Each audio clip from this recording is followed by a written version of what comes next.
Ukiota unapandishwa juu au kupaa angani, jua Mungu anakupandisha kiwango kiroho na kimwili. Ndoto ya kupanda juu, iwe unapanda ngazi, lifti, ndege, jukwaa au kuruka angani, ni ndoto ya kuinuliwa kiroho au kimwili.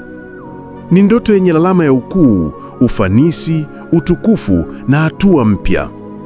Hii ni ishara kwamba Mungu anaandaa kiwango kipya cha neema, mamlaka au heshima juu ya maisha yako.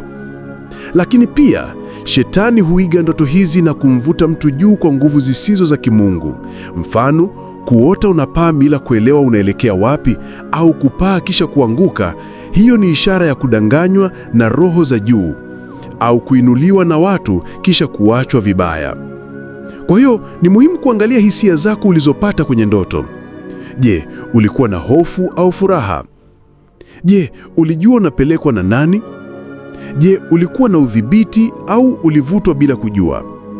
Isaya 40:13, bali wamngojeao Bwana watapata nguvu mpya, watapanda juu kwa mabawa kama tai. Dalili za kiungu za ndoto hii: unahisi mabadiliko makubwa yanakuja maishani mwako. Watu wanakutambua kwa namna mpya isiyo ya kawaida. Maombi yako yanakuwa na uzito mpya rohoni. Unafunguliwa milango mikubwa bila kuomba kwa nguvu nyingi. Maombi ya kupitia ndoto ya kupanda juu. Ee Baba wa utukufu, na kushukuru kwa kunifunulia ndoto ya kuinuliwa. Najua si kwa nguvu zangu, bali kwa neema yako. Leo nasimama dhidi ya kila roho ya angani isiyo ya Mungu inayojaribu kunidanganya. Najifunga kwa damu ya Yesu. Naomba unipe hekima, usikivu na moyo wa unyenyekevu nikikabiliana na hatua hii mpya. Ee Bwana, niongoze hatua kwa hatua, nisipande juu nje ya mapenzi yako. Inua maisha yangu, huduma yangu na kusudi lako juu yangu, kwa jina la Yesu Kristo. Amina.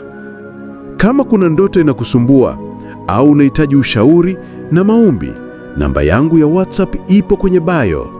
Nitafute. Amen.